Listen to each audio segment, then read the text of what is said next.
Groovy. So we're going to go ahead and get started. I'd love for each of you just to say, what do you think the misconceptions people have about Khan or have about Khan Academy are? And maybe why is that a misconception? So what are they and why are those incorrect? And just start at the end.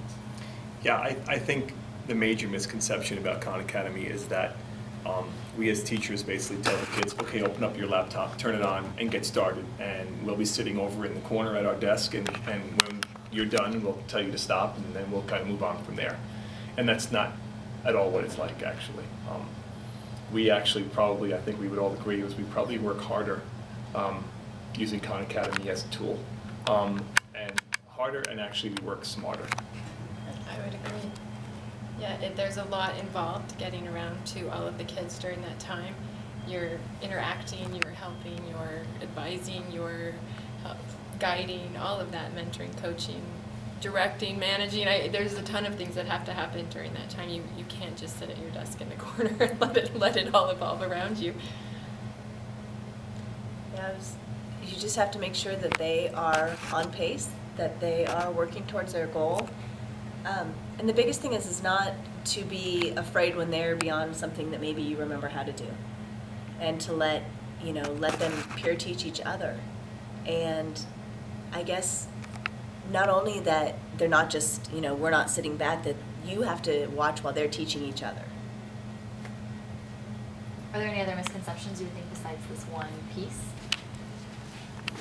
Yeah, I think another misconception is that Khan Academy has become curriculum, and that this is all that we do is Khan Academy. And then when that 40-minute block that we use it in is over, that's it for the day. But I think that's another misconception. It's not curriculum. It's just a tool within our curriculum, within our math block.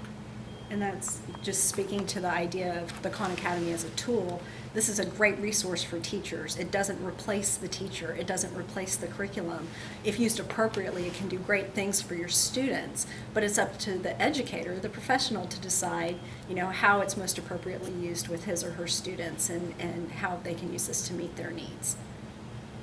And I know that sometimes teachers are afraid of new technology. Maybe they don't have the skill level that they think they should have.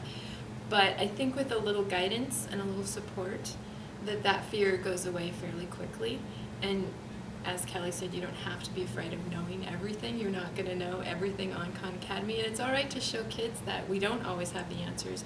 And how do you find the answers? That's a great lesson to model for kids, is where do we go find that information if we don't know it ourselves? And your students begin to view you as a learner as well. I've added all of my students as one of my coaches, and so they can see my progress on the Khan Academy. They can see what I'm up to and how I'm working and how I'm learning and my pacing and those types of things. And that's very motivating for a student to see their teacher in that regard. Are there any other misconceptions people have about the Khan Academy? Can't think of any others. The only thing I can think of is that I've had some parents say, well, they passed a module, something that's very high, maybe high school math. They passed this, but I don't truly think that they understand what it meant. And maybe they didn't. Maybe a fifth grader doesn't truly understand it, but even if they pass that, when they see it again later, they're going to understand more and take a deeper meaning of what they learned at that point. So I don't think it's a bad thing for them to, try things that are so much further than fifth grade material. So how does a school district start from scratch? How does a school district implement Khan Academy having never done it before?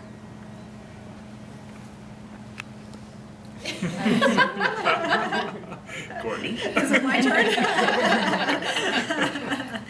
Well, I think a school district, if they're beginning to implement the Khan Academy, they need a plan in place. First of all, they need administrator buy-in. They need teacher buy-in. They need support of the parent community as well. Once you have all of those factors in place, then you can decide what are our goals and objectives. How is it appropriate to use the Khan Academy, in conjunction with our curriculum and what we're already doing? How can we use this to best serve the needs of our students and strengthen their learning experiences? And I think that may look a little bit differently for each district and each classroom, depending on the technology they have, depending on the children that they're trying to serve. depending on the resources at their disposal. And I think you can differentiate how you use the Khan Academy depending on some of those types of factors.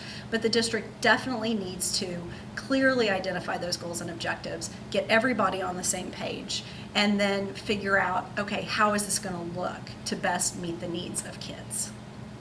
I think in a perfect scenario, it's great if you can have one-to-one kid, every kid is on a computer in your classroom and you have all that support and you're doing Khan Academy every day. But I also think there's benefit from modifying that approach a little bit. I think, maybe Khan Academy becomes something that you do twice a week, or you have to move equipment around, or you kind of have to think outside of what you normally do and be creative with some solutions to get the benefit. But it can be done. I think a crucial part of a new implementation too is professional development for teachers. It would be really an issue if you just slid computers in front of kids and in front of a teacher and say, okay, here's Khan Academy, by next week I'd like to have you get started with it. I think there has to be a real change in the way a teacher views him or herself within that classroom, and they really have to be trained on the use of data and how data can drive instruction and how it can inform instruction. That's a crucial piece. I think if a teacher doesn't have that knowledge or that comfort level, then I think Khan Academy probably will fail. How often would you think that to hit the ground running, to be good on day one as a teacher, how much professional development do you need? When should you get it? Are there more topics than this data that you would want? I think if I look back now to us beginning back in November, I did have the knowledge of those things already, so I didn't really need that training. But to try to put myself in the shoes of someone brand new using Khan Academy, I think that the data piece probably is the most important piece. On not just what data is, but how to look at it, and how to use it, and what it means. I think that's a crucial part of not just Khan Academy, but just teaching in general. To have that information is powerful, and what you can do with that information when deciding on how you're going to best serve your kids is necessary. And I also think it's not just the Khan Academy data, but it's looking at your regular curriculum data and being able to blend those two pieces together to really make the most out of that classroom time.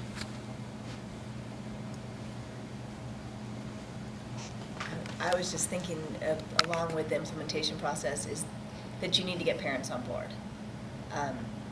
I think to have not only the learning for the teacher before starting, but also administration or somebody coming in from Khan and having a night with the parents where the parents can actually get on and see and do and ask their questions too, so that they're supportive of their children at home or wherever they're, when their students doing it. They understand when they ask, what are you doing in math today?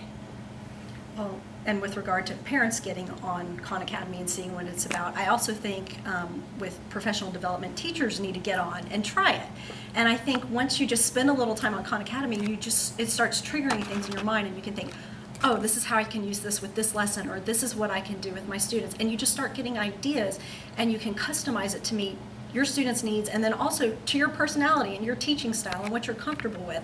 And it just gives you a whole nother facet, a whole nother tool and experience to use in your practice with your students.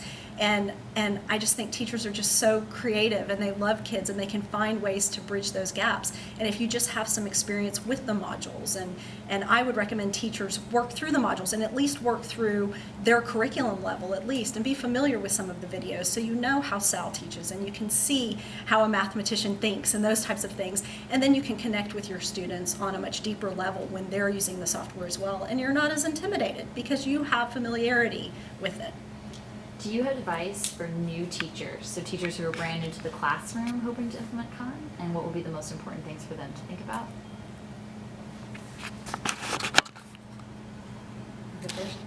Okay. I was just going to say the first thing is, and this is just good teaching in general, is just the management style. You just need to make sure that your kids understand the rules, that maybe they help you create the rules of what's going to happen when you're on Khan, and and to have an open mind of what this might look like, because it's going to evolve, especially if you're a new teacher.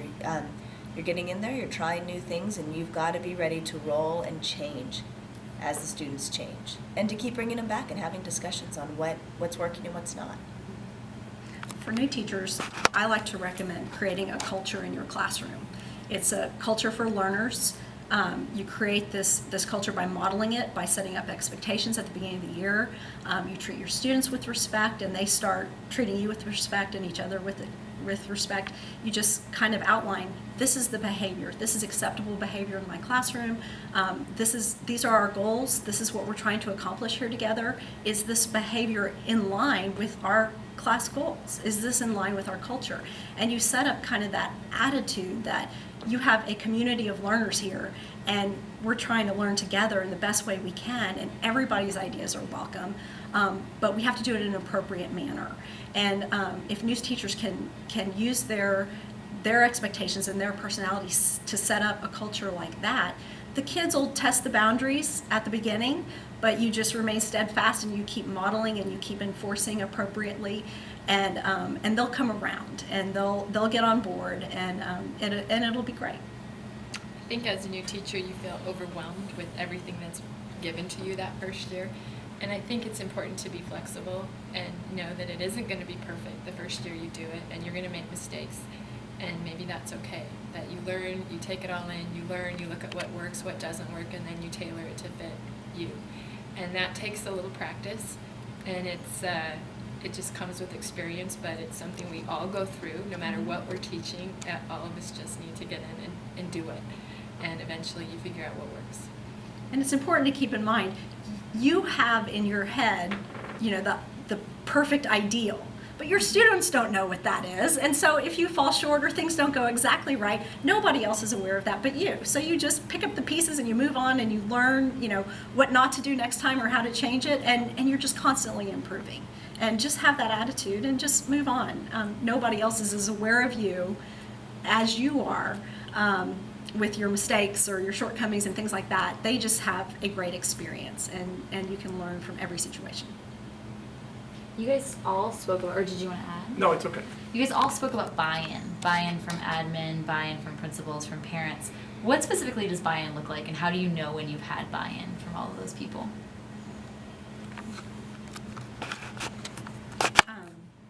Buy-in from my administrator has been an enormous support for me.